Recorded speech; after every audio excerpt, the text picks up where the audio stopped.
Haleluya, haleluya. Bapa yang ada di surga, terima kasih atas penyertaan-Mu kepada kami semua, sehingga pada pagi hari ini kami dapat berkumpul untuk memuji dan memuliakan nama-Mu. Walau kami tahu Tuhan, dengan jarak yang terpisah, itu tidak menjadikan pergumulan untuk kami tetap beribadah kepada-Mu. Kiranya Tuhan memimpin dan menyertai ibadah ini dari awal, pertengahan, hingga akhir nanti. Kami serahkan ibadah kami ini Tuhan ke dalam tangan kuasa-Mu. Dan ampuni segala dosa-dosa kami ya Tuhan. Hanya di dalam nama Tuhan Yesus kami sudah berdoa dan mengucap syukur. Haleluya. Amin.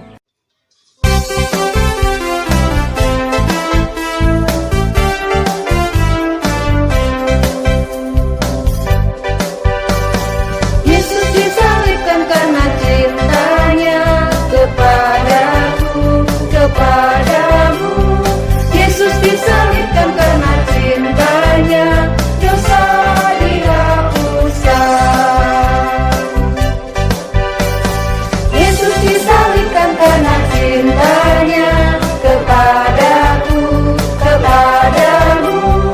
Yesus disalibkan karena cintanya, dosa dihapuskan.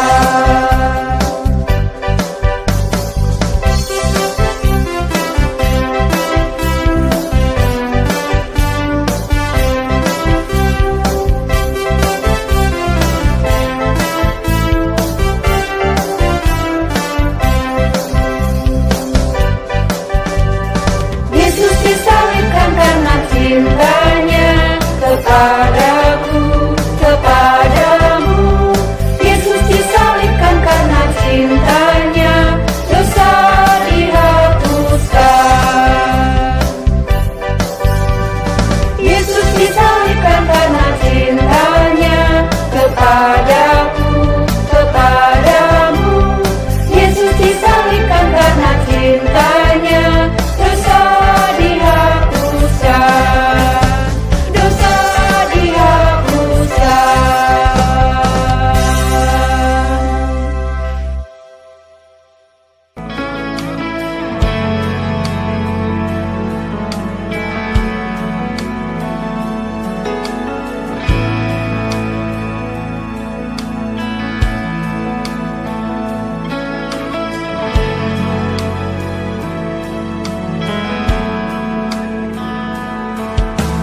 Kemanakah aku dapat pergi, menjauhi rohmu yang suci, kau sahabat,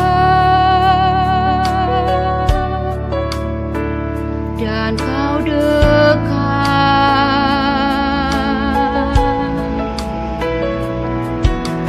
Bahkan seluruh pengabdianku tak bisa membalas kesetiaanmu, sungguh mulia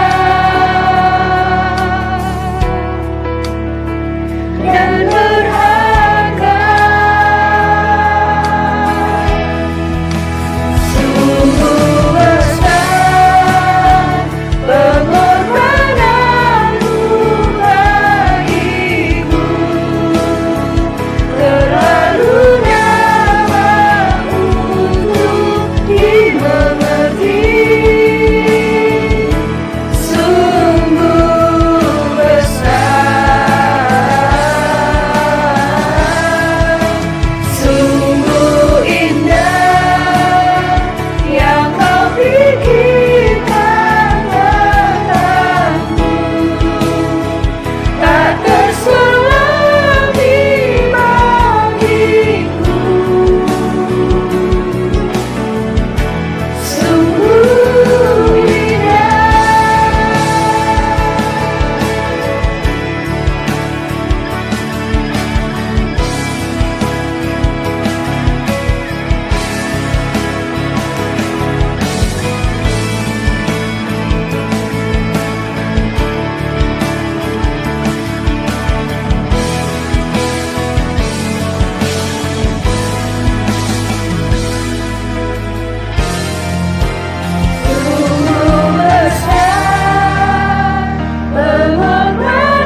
Mari kita berdoa. Tuhan Yesus, terima kasih kami boleh bersama-sama untuk memuji dan memuliakan nama-Mu di saat ibadah Paskah ini. Sebentar kami akan mendengarkan kebenaran firman-Mu, kami akan merenungkan firman-Mu Tuhan.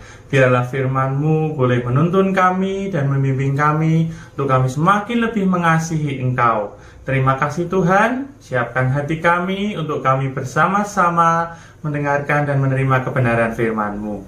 Di dalam nama Tuhan Yesus Kristus kami berdoa. Amin.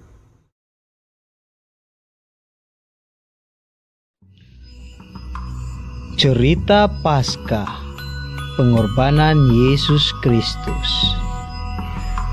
Ini adalah Yesus. Yesus adalah anak Allah penyelamat umat manusia. Ketika Yesus berada di bumi, ia selalu menceritakan tentang kasih Allah.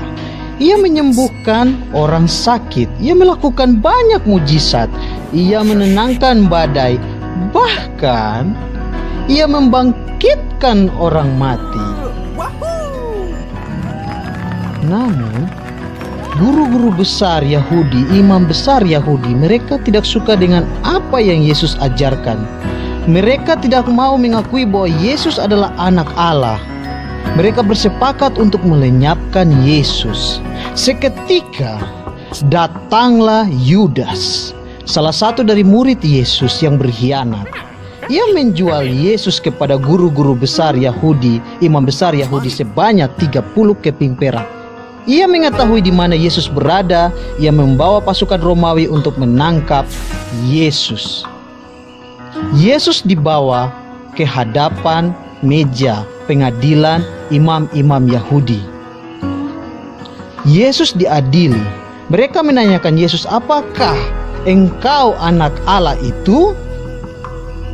Lalu Yesus menjawab, mereka tidak senang dengan jawaban Yesus, dan mereka menganggap Yesus bersalah dan pantas untuk mati.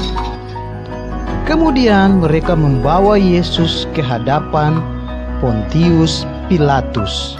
Pontius Pilatus mendengarkan pengaduan imam-imam besar mengenai Yesus. Ia tidak menemukan kesalahan pada Yesus. Ia berniat untuk menghukum Yesus dan melepaskannya kembali. Namun, sebagian besar orang Yahudi serta imam-imam besar, mereka tidak senang dengan keputusan Pontius Pilatus. Mereka berteriak agar Pontius Pilatus menyalibkan Yesus. Pontius Pilatus pun memutuskan untuk menyalibkan Yesus. Dia menyerahkan Yesus kepada para pasukan Romawi untuk disiksa. Yesus sangat tersiksa. Mereka mencabik jubahnya dan memakotai dia dengan duri. Dia sangat menderita, bahkan tidak mampu untuk berdiri. Dia harus memikul salibnya, menaiki gunung. Bahkan dia sudah tidak sanggup lagi untuk memikul salibnya. Hingga seorang ditunjuk pasukan Romawi untuk memikul salib Yesus. Seketika sesampainya di bukit tempat penyaliban, pasukan Romawi memaku tangan dan kaki Yesus dan menyalibkan Yesus, menggantungkannya di tiang salib. Seorang berteriak kepada Yesus, "Jika engkau anak Allah, turunkanlah dirimu dari salib." Yesus menyadari bahwa dia harus mati untuk menebus dosa manusia. Kemudian kegelapan terjadi di tempat itu selama 3 jam lamanya. Seketika setelah Yesus mati, terjadi sesuatu di bait Allah, di mana tirai tempat kudus Allah terbelah menjadi 2. Setelah melihat semua yang terjadi, kepala pasukan Romawi itu pun menyadari dan mengatakan, "Benar, dialah anak Allah." Kemudian datanglah seorang imam besar, Yusuf namanya. Ia meminta izin untuk menguburkan Yesus. Selama 3 hari tubuh Yesus berada di kuburan. Sepertinya tidak ada harapan. Namun, pada minggu pagi para wanita datang untuk melihat kubur Yesus. Mereka menemukan kubur Yesus kosong.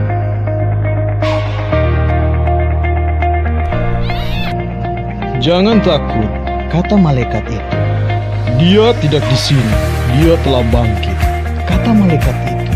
Kemudian mereka mengingat perkataan Yesus bahwa Yesus akan bangkit pada hari ketiga. Dan mereka pun berlari kepada murid Yesus, mengatakan kepada mereka apa yang mereka lihat dan mereka dengar. Dan Yesus pun bersama-sama dengan mereka selama 40 hari lamanya. Yesus menunjukkan kepada mereka bahwa Ia telah hidup dan bangkit kembali. Yesus menjelaskan arti pengorbanannya. Karena Allah begitu mengasihi dunia ini, Ia mengorbankan anaknya yang tunggal, supaya siapa yang percaya kepada anak, dia akan selamat dan beroleh hidup yang kekal bersama-sama dengan Allah di surga.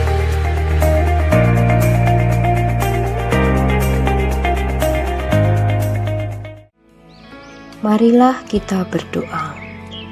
Bapa yang bertahta di kerajaan surga, terima kasih telah memberi kelancaran dalam kegiatan ibadah Paskah pada hari ini.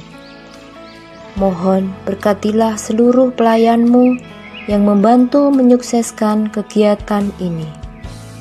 Kami bersyukur untuk kehadirat dan lawatan Roh Kudus yang ada di tempat ini.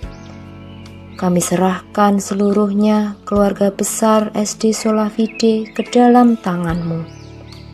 Biarlah makna Paskah membuat kami semakin dekat dengan Tuhan dan hidup kami berkenan di hadapan-Mu. Terima kasih Tuhan Yesus, Engkau rela mati untuk menebus dosa-dosa kami. Dan Engkau bangkit supaya setiap orang yang percaya kepadamu menerima hidup yang kekal. Kiranya kasih karunia-Mu menyertai kami dari sekarang sampai selama-lamanya. Berkatilah pula bangsa Indonesia yang kami cintai ini. Beri hikmat untuk pemimpin bangsa kami. Hanya di dalam nama Tuhan Yesus kami sudah berdoa dan mengucap syukur. Haleluya. Amin. Haleluya.